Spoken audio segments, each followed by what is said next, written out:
Continuamos con la peluca de Sarmiento. Bueno, ahora estamos en comunicación con Romina De Luca. Ella es doctora en historia, bueno, especialista en educación. Buenas noches, Romina. Te saluda Nelva, Lili, Claudio. ¿Cómo están?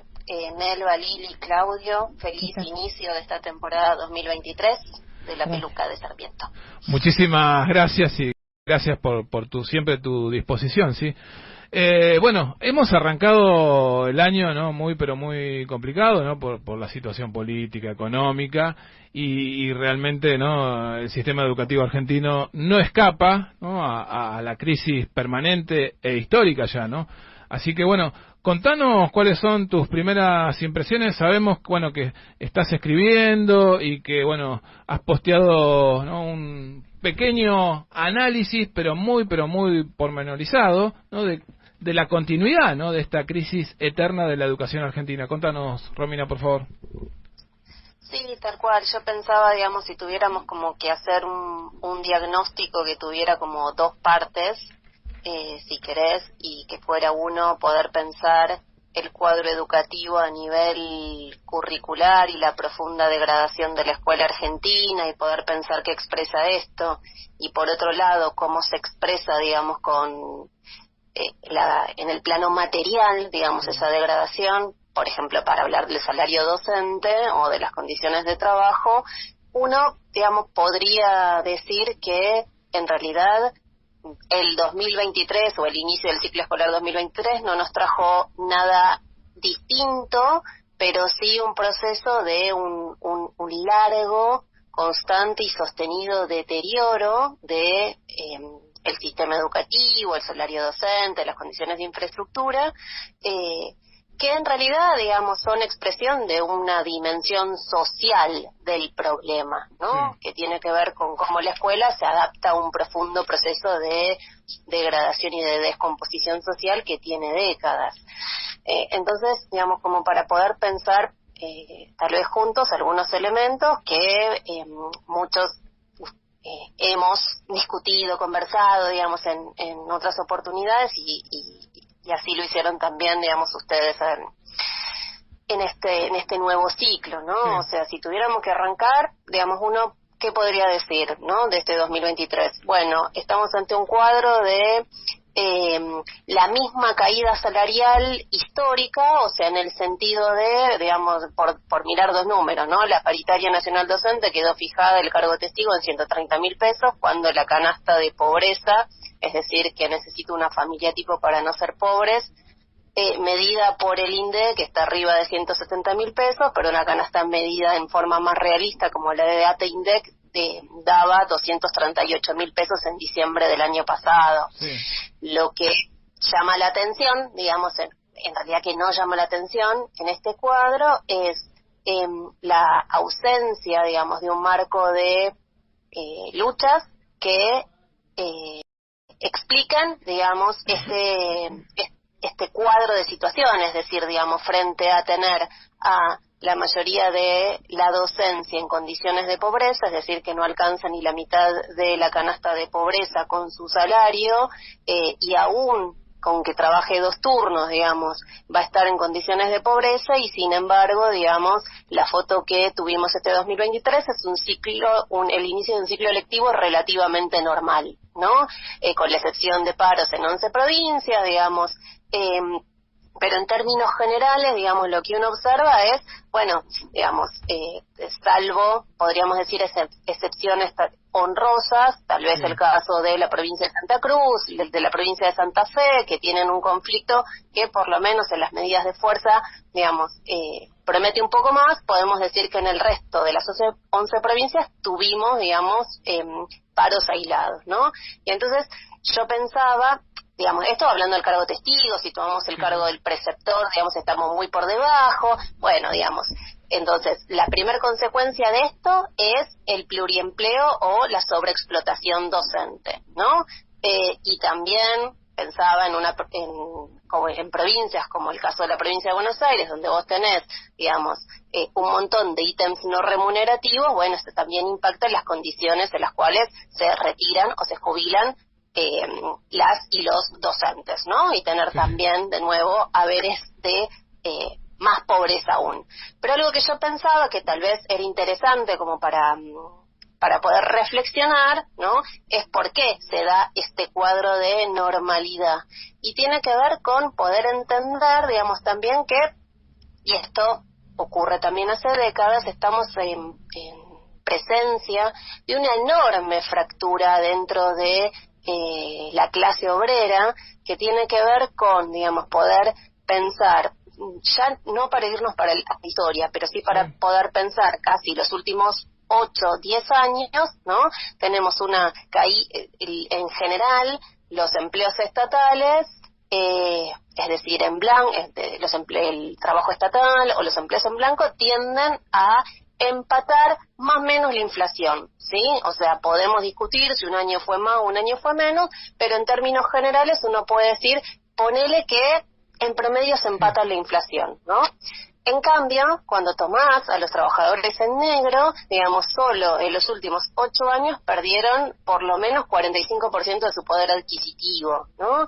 Y digo, lo comparo porque lo que uno observa con ese proceso tiene que ver, digamos, con poder entender, por un lado, los alineamientos de la burocracia sindical, ALES, OCT, Baradel, digamos, la figura que tomemos, es decir, por qué, digamos, garantizan este inicio, digamos, del ciclo escolar, porque tal vez está la promesa de, bueno, con suerte le empatamos en la inflación, mientras el 40% de los trabajadores, que es la economía en negro, vienen perdiendo a nivel salarial sostenidamente, ¿no? Entonces, esto me parece que es un primer elemento como para poder pensar y entender, si queremos, la coyuntura política, ¿no? O sea, por qué se da, digamos, esta foto con, digamos, suponete que, digamos, no vamos a hilar fino y no vamos a ver si las y los docentes empataron todos los años a la inflación, pero decimos, bueno, ponele que más o menos, digamos, coincidimos en que perdieron mucho menos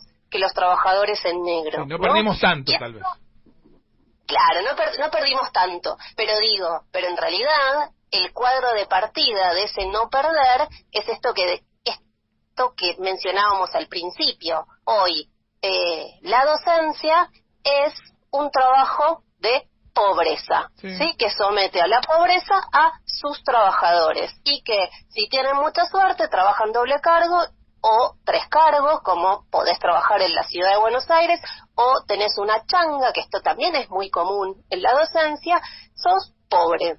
Y cuando uno compara ese proceso, de nuevo, con la historia y poder ver, bueno, cuándo fueron los mejores salarios de los docentes, la década del 30, la docente que recién arrancaba tenía un salario, no me canso de repetirlo, lo he dicho en este espacio radial muchas veces, pero la docencia que recién arrancaba tenía un salario testigo igual a más de 2 canastas familiares de la época. Entonces, cuando uno empieza a ver, a partir del peronismo, sí, del primer peronismo, no estoy hablando del tercero, del peronismo de Perón, empieza un primer proceso de caída salarial que, claro está, digamos, es lento y constante y que encuentra su punto más bajo en la década del 90. Entonces, digamos, en esta fractura de las y los trabajadores, digamos, tenemos, la docencia es hoy un trabajo de pobreza, que además, bueno, ya hemos conversado muchas veces, las condiciones inherentes a la labor, es decir, es uno de los trabajos con lo cual más tarea te llevas vos a tu hogar, se llevan las maestras que son necesarias a la labor, ¿no? Esto lo digo porque esta semana lo escuchaba a Fino Chiaro, con Jorge Lanata precisamente, que decía, bueno, todos nos llevamos trabajo en nuestras casas, ¿no? Entonces el desafío de la docencia es que trabaje 8 horas.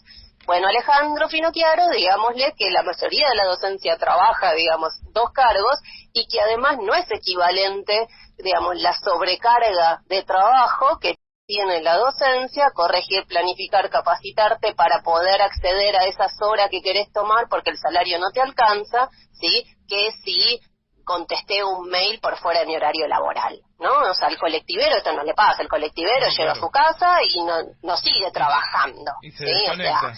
No, pero digo, Romina, permitime, estamos conversando con Romina De Luca, doctora en Historia, especialista en educación argentina, justamente. Y digo, pensando y tratando, ¿no?, de abonar a lo que nos estás contando y traer al debate y a la reflexión.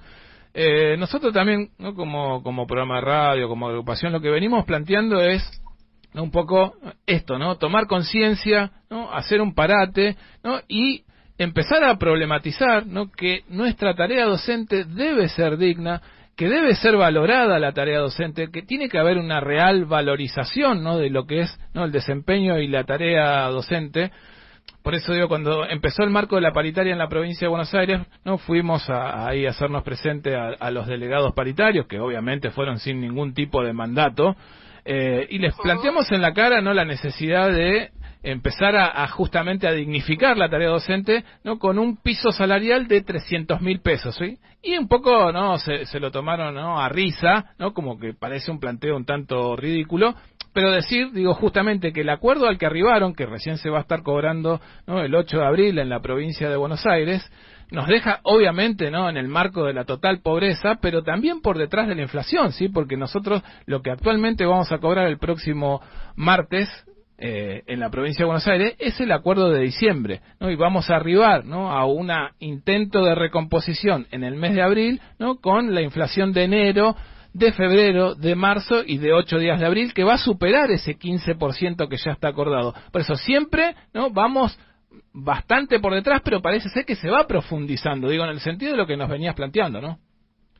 Por eso la carrera contra la inflación siempre es una carrera imposible, porque Claro. uno no tiene un ajuste mensual. Exacto. Que, digamos, sería lo que efectivamente te permite, digamos, si a vos querés mantener ese nivel de no pierdo contra la inflación. Entonces, efectivamente, en el medio, las y los docentes se van endeudando, como la mayoría de los trabajadores, y bueno, y eso con intereses incrementa, digamos, si vos querés, el deterioro de sus condiciones de vida.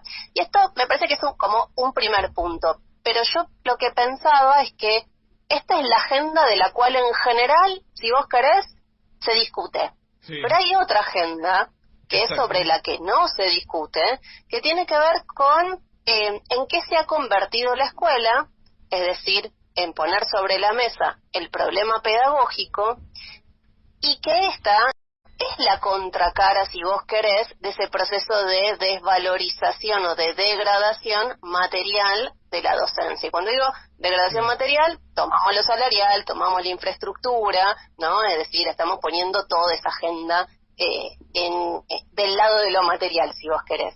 Pero digo, ¿no? Lo que me parece más preocupante tiene que ver con este problema pedagógico que no se toma y que en general además hay una tendencia, si vos querés, a una agenda de la cancelación. Exacto. ¿Y qué quiere? Sí, Un sí, término, digamos, que usamos más, digamos, a el feminismo, pero que me parece que nos sirve para poder pensar este problema, ¿sí? Sí. ¿Por qué? Porque, ¿qué es lo que me parece preocupante? Que desde los sectores combativos, que, digamos, en general, podrían coincidir con este diagnóstico del deterioro material, digamos, y sostienen que eso expresa una crisis educativa, cosa que yo acuerdo, ¿sí?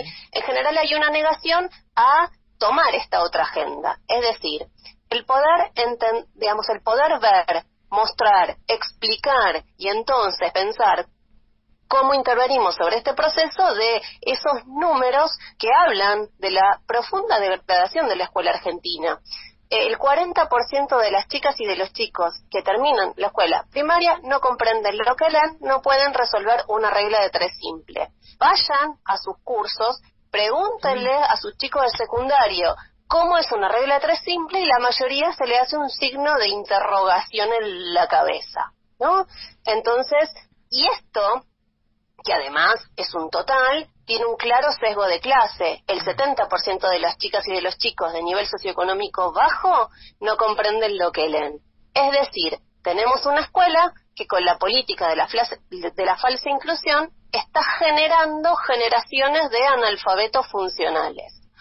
Con la política del siga-siga en la escuela primaria, consolidada entre el 2010 y el 2012, ¿sí? Y recordamos de nuevo en la provincia de Buenos Aires la propuesta de reformar el régimen académico de la primaria, eliminando los aplazos por considerarlos estigmatizantes, eso que he leído recientemente, que hoy hablan de la pedagogía de la crueldad. No podemos hacer que nadie repita o marcarle que no, mira, no estás para ascender de grado de ciclo porque no tenemos todo esto resuelto, ¿sí? Entonces eso le llaman algunos pedagogía de la crueldad. Pero digo, este problema, que es un problema real que tenemos en las escuelas, ¿sí? Luego se expresa en la escuela secundaria y tenemos un montón de indicadores, ¿no? La escuela secundaria que es obligatoria en los papeles, donde de cada 100 que arrancan, 46, digamos, se quedan en el camino. De los 54 que llegan al último año, solo el 75% egresa en tiempo y forma, con los mismos guarismos, sí, que la escuela primaria, es decir, digamos, que de esos que sobrevivieron la escuela secundaria, ¿no? Un 40%, un 30% no comprende lo que lee. Y acá, digamos, de la mano de este proceso, ustedes fíjense que estamos discutiendo, ¿sí?, la reforma de los regímenes académicos que se está dando en todo el país. La provincia de Buenos Aires no ha sido la excepción, por más de que, digamos, fue tan bochornoso el anuncio de, miren, tenemos estos números, pero vamos a hacer que los chicos puedan tener pendientes hasta, vayan a saber cuándo, por lo menos 2 grandes núcleos o áreas, o contextos problematizadores con X áreas y poder aprobar por equivalencia, es decir, si sabes algo de historia de quinto, aprobaste formación ética y ciudadana, geografía, digamos, lo cual es una locura en términos de ponernos a pensar qué estamos haciendo con millones de generaciones, ¿no? Entonces tenemos, por un lado, un proceso de reforma objetiva del currículum, ¿sí? Que lo que va a traer es más flexibilización y más vaciamiento, y por otro lado, y también este es el otro problema que no se ve, y de paso pasa un chivo, digamos, la consolidación de un circuito de secundaria adosado a la escuela secundaria común, o sea, lo que se llama la modalidad común, que es la secundaria de adultos, ¿sí? La secundaria de adultos, la EPJA, más, digamos, el FINES 2, los formatos que anuncia ahora la RETA, que anteriormente lo había anunciado Macri, de terminar la escuela, digamos, desde tu casa, digamos, de manera virtual, termina la secundaria, digamos, ese programa que se lanza en el 2014 y ahora empezó a hacer campaña, digamos, la RETA nuevamente con esto, ¿no? Y ¿qué es lo que uno ve? Es que todos estos circuitos, en lugar de, digamos, toda la reforma de la EPJA, si vos querés, fue como digamos, el caballo de Troya, digamos, de las reformas flexibilizadoras que se dan hoy en la escuela secundaria común, y que en realidad lo que intenta hacer la EPJA hoy es compensar, ¿sí?, la titulación de la población más joven, sí, esa que está desertando de la escuela secundaria, digamos, si vos querés, de los 90 para acá, digamos, pero le estamos ampliando esa posibilidad de ese circuito alternativo. La EPJA no recibe a la población, digamos, de adultos.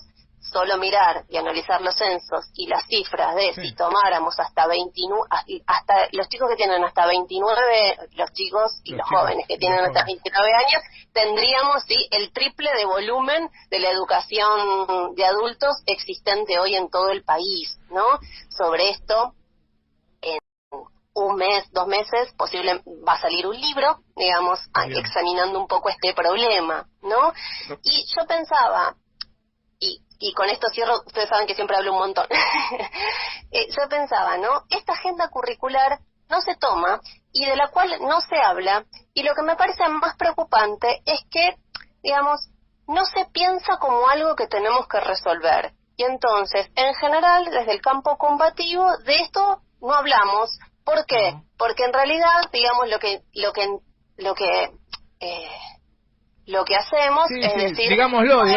La docencia hace lo que puede, como si no pudiéramos pensar, ¿sí?, digamos, colectivamente, como tal vez, digamos, primero, nos ganó la pedagogía de la inclusión y estamos convirtiendo, digamos, a la escuela en un espacio vaciado de contenidos que vacía nuestra tarea, ¿no? Sí, el concepto, entonces, ¿no?, que hemos utilizado tantas veces, el de la guardería social, ¿no? Es ese, la consolidación. Exactamente. La consolidación. La escuela se consolida como un espacio de guardería y deja de ser un espacio educativo, y esto va en detrimento de la cultura digamos, del conjunto de la población. Entonces, acá lo que me parece es poder entender primero ¿por qué estas políticas educativas? Y bueno, porque efectivamente, digamos, no nos interesa educar a una población que no va a ser empleada productivamente, que le sobra este sistema social. Tenemos, ¿sí?, 3,5 millones de desocupados, solo tomando una cifra conservadora. Tenemos casi entre 6 y 7 de cada 10 chicas y chicos que son pobres en nuestro país. Digamos, tenemos un 40% de la economía en negro, es decir, informal. Digamos, entonces, efectivamente, esa base social explica este problema pedagógico curricular. Pero lo que no puede pasar, ¿sí?, es que nosotros, en pos de entender el problema social, pensemos que no tenemos nada para decir en la discusión técnica. Sí. Y entonces, lo que hacemos acá es cederle ese terreno, ¿sí?, a determinado espectro político que toma esta agenda, ¿sí?, que lo piensa solo como si fuera un problema técnico, que el problema técnico existe, no tiene la dimensión social. Pero nosotros no podemos decir que este problema no existe, o que mágicamente cuando, ¿sí?, mejoremos las condiciones de vida de la población, entonces de golpe van a aprender a leer. No, señores, no. Así la cosa no funciona, ¿se entiende? Entonces, por eso es que yo hablaba de esa cultura de la cancelación que hay de esta discusión, excepto honrosos espacios, ¿sí?, que intentan instalar la idea de la necesidad de un congreso educativo, o como lo expresamos nosotros en alguna oportunidad, la paritaria de contenidos. Exacto. O sea, como para poder entender, ¿sí?, que hay una relación entre ese deterioro material y este vaciamiento de la escuela, y que efectivamente, digamos, nosotros no podemos claudicar a esta agenda que en última instancia explica... Romina, bueno, justo se nos ha... se había cortado. No tienen ni un libro. No, claro, justo, perdón. Entonces, Romina, me parece Romina. Que este es un punto... No, porque recién se nos había cortado un segundo, no, justamente, digo, hablando de cómo problematizamos estas situaciones, ¿no? Y pensando justamente lo que nos venís con... Se cortó, me parece. Sí, no, te estamos escuchando, ¿eh? No, te estábamos escuchando bien, solo se había cortado un momento. ¿Me escuchás, Romina? Hola. Bueno, ahí vemos si podemos retomar la comunicación, pero lo que veníamos conversando con Romina De Luca. La verdad que muy, muy importante todo. Ahí estamos nuevamente. ¿Me escuchás ahora? Sí, me perdieron. Sí, se cortó un momento, pero decíamos, te escuchamos todo, simplemente que se cortó directamente en un momento y habíamos tomado nosotros la palabra. En paritaria de contenidos estábamos. Sí, no, y tomamos, no, justamente, no, lo de paritaria de contenidos, las negaciones, no, que produce, no, el Estado Nacional, los propios estados provinciales, pero que se adecúan justamente, no, al modelo productivo, no, que existe en nuestro país. Y que claramente se plantea como, ¿no?, que hay población que, por ahí suena muy duro decirlo así, pero hay población que está sobrando con este modelo productivo que se está desarrollando. Pero quería decir todo esto para, ¿no?, invitarte, ¿no?, en un minuto más, ¿no?, avanzar sobre las próximas jornadas, ¿no?, Argentina 2050 que se van a estar desarrollando a partir de la próxima semana. Contanos, por favor, Romina. Bueno, muy breve, sí, entre el 9 y el 12 de marzo, en Avenida Belgrano 25-27, se van a desarrollar las Jornadas Argentina 2050. Y efectivamente, lo que mueve, lo que motoriza, digamos, el espíritu de las jornadas es debatir sobre el futuro del país. Es decir, los principales problemas y poner en consideración un diagnóstico, pero también poder pensar, ¿sí?, que tenemos la obligación, ¿sí?, quienes nos consideramos socialistas, de ofrecerle una propuesta seria y concreta al conjunto de la población, de decirle, mira, haciendo esta y esta cosa, ¿sí?, podemos, digamos, mejorar las condiciones de vida de la población a partir de poder pensar, ¿sí?, por lo menos a nivel inicial, y como lo estamos proponiendo en el debate, sí, la presencia de un Estado planificador de la vida social, ¿sí? Sí, claro. Las jornadas están organizadas por el Movimiento Argentina 2050, del que forma parte Vía Socialista, pero lo excede, ¿sí? Por eso, digamos, hay una amplia agenda de invitados. La lista es muy larga, pero digo, Podemos decir que vamos a estar participando también. Sí, eso iba a decir, sí, de la cual, digamos, las y los compañeros de el Bondi, también va a estar Pedro Cormac, sí, ambos del espacio otro sindicalismo es posible, van a estar participando, sí, el día domingo, sí, en un panel que precisamente lo que quiere pensar, si es un poco, digamos, otra intervención sindical, un poco tal vez recogiendo algunos, sí, de los temas que hemos conversado recién, sí. Hay eje de economía, de sociedad, de política, por supuesto de educación, de la cual ustedes forman parte, y también, digamos, acá el espíritu de la jornada fue un espectro muy amplio de invitados, sí, que van desde, digamos, ustedes hasta Susana Bior, pensando en términos educativos, hasta Borsone, Nardowski, Rivas y Tiramonti. Tiene que ver con poder pensar, bueno, a ver, pensemos un diagnóstico, difícil discutir con quienes niegan el diagnóstico, después discutimos cómo es, sí,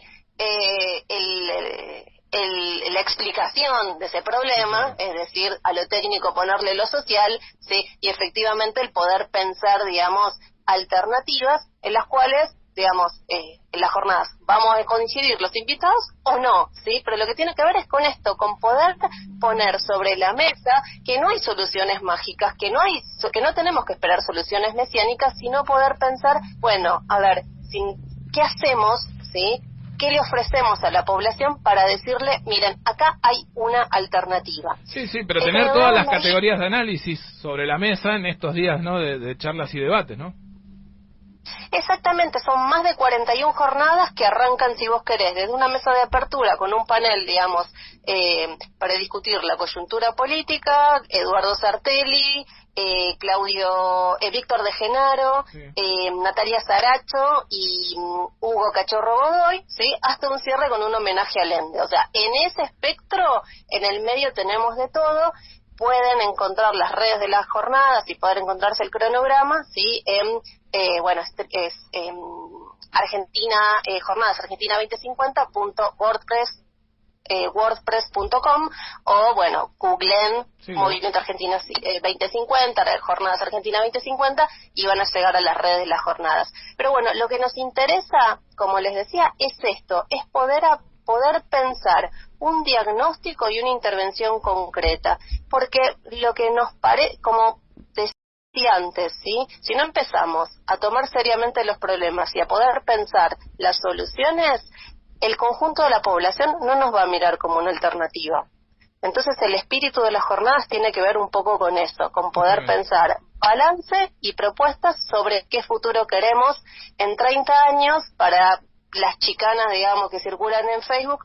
No es que pensamos que en el 2050, sí, esta es la agenda del 2050, es la agenda de mañana, si vos querés, de octubre, digamos, del 2023, para poder pensar cómo cambiar radicalmente, sí, la vida de la población de acá al 2050. Sí, pero pensarnos como una alternativa y no seguir, ¿no?, abonando, ¿no?, a las alternancias que nos han traído justamente, ¿no?, a esta crisis política, económica, cultural. Exactamente. Romina, te mandamos un gran abrazo, gracias por tu disposición y tu tiempo, y bueno, la próxima semana también vamos a estar agitando desde este lugar las jornadas y vamos a estar invitando a todo el mundo, así que muchísimas gracias por este tiempo. Gracias. Gracias a ustedes por su generosidad y bueno, nos vemos entonces en las jornadas el próximo fin de semana. Gracias, Romina. Hemos estado conversando con Romina De Luca, ella es doctora en Historia.